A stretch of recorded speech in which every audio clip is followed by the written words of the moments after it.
9 मई जमानत मनसूखी केस 4 माह में ट्रायल मुकम्मल करने के फैसले में मुल्जिमान के हकूक का तहफ़्फ़ुज़ किया जाए। सुप्रीम कोर्ट में चीफ जस्टिस पाकिस्तान याहिया अफरीदी की सरबराही में 3 रुकनी बेंच ने 9 मई मुल्जिमान की जमानत मनसूखी के केस की समाअत की। दौरान समाअत 9 मई के मुख्तलिफ मुल्जिमान के वकील लतीफ़ खोसा ने 4 माह में ट्रायल मुकम्मल करने के हुक्म पर एतराज़ करते हुए कहा कि क्या कभी ऐसा हुआ कि 4 माह में ट्रायल मुकम्मल हो। लतीफ़ खोसा के एतराज़ पर चीफ जस्टिस ने कहा कि ऐसा मत कहें। कानून रोजाना इंसदाद दहशतगर्दी अदालत में मुकदमात की समाअत का कहता है। ट्रायल मुतलका हाई कोर्ट और इंतजामी जज का मामला है। वकील लतीफ़ खोसा ने कहा कि अदालत के 4 माह के हुक्म से ट्रायल अपसेट होगा। इस पर चीफ जस्टिस ने कहा कि सुप्रीम कोर्ट ट्रायल की मॉनिटरिंग नहीं करेगी। 4 माह में ट्रायल मुकम्मल करने के फैसले में मुल्जिमान का हकूक का तहफ़्फ़ुज़ किया जाएगा। वज़ीर आज़म से बरतानिया के पार्लिमानी अंडर सेक्रेटरी लॉर्ड वाजिद की मुलाकात। वज़ीर आज़म शहबाज शरीफ से बरतानिया के पार्लिमानी अंडर सेक्रेटरी बराए मज़ाहिब कम्युनिटीज़ और आबादकारी लॉर्ड वाजिद खान ने मुलाकात की। वज़ीर आज़म ने लॉर्ड वाजिद खान का पाकिस्तान में खैर मकदम किया और ओवरसीज पाकिस्तानीज कन्वेंशन में शिरकत पर इनका शुक्रिया अदा किया।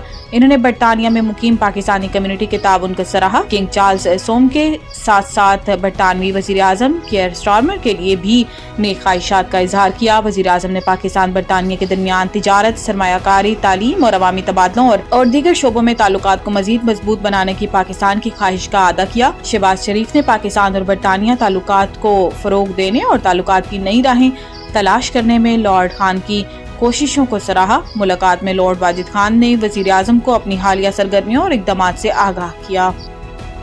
शोहदा और गाजी हमारा फख्र है, इनका एहतराम हर पाकिस्तानी के लिए मुकद्दम है। Army chief general Syed Asim Munir ने कहा कि शोहदा और गाजी हमारा फख्र है, शोहदा का एहतराम हर पाकिस्तानी के लिए मुकद्दम है। पाक फौज के शोबा ताल्लुकात ISPR के मुताबिक GHQ रावलपिंडी में फौजी एजाज़ात देने की तकरीब मुनक्किद हुई। Army chief general Syed Asim Munir ने पाक फौज के अफसरान और जवानों को एजाज़ात से नवाजा। ISPR के मुताबिक एजाज़ात ऑपरेशन में गैर मामूली बहादुरी और कौम के लिए खिदमात के एतराफ में दिए गए हैं। तकरीब में आला फौजी हुक्काम और अवार्ड हासिल करने वालों के अहले खाना की बड़ी तादाद ने शिरकत की।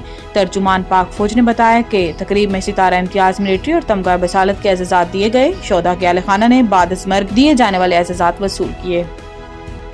पाकिस्तान का टैक्स निज़ाम गैर मुनसिफाना और बेहुदा है। आलमी बैंक ने पाकिस्तान के टैक्स निज़ाम को इंतहाई गैर मुनसिफाना और बेहुदा करार देते हुए जोर दिया कि जायदाद को मौसर तरीके से टैक्स नेट में लाया जाए और इसका दुरुस्त अंदराज और टैक्स लगाया जाए। आलमी बैंक के मुताबिक तनख्वाहदार तबके पर बढ़ता हुआ बोझ सिर्फ इसी सूरत में कम हो सकता है जब टैक्स नेट को वुसअत दी जाए और तमाम आमदन को इसमें शामिल किया जाए। आलमी बैंक ने मजीद कहा कि महसूलात के निज़ाम में इस्लाहात की जरूरत है क्योंकि मौजूदा निज़ाम से कलील मुद्दती फायदे तो हासिल हो रहे हैं लेकिन तवील मुद्दती आमदनी के मौके जाया हो रहे हैं। पाइड के वाइस चांसलर नदीम जावेद ने इस बात पर हैरत का इजहार किया कि 24 करोड़ की आबादी में सिर्फ 50 लाख लोग टैक्स रिटर्न फाइल करते हैं और ज्यादातर tax general sales tax GST की शक्ल में वसूल किया जाता है। इन्होंने कहा कि पाकिस्तान का टैक्स निज़ाम इंसाफ के असूलों के लिहाज से गैर मुनसिफाना है। अगर मुल्क सिर्फ 50 लाख फाइलर्स के साथ चलता रहा तो इससे कोई देर पा हल मुमकिन नहीं।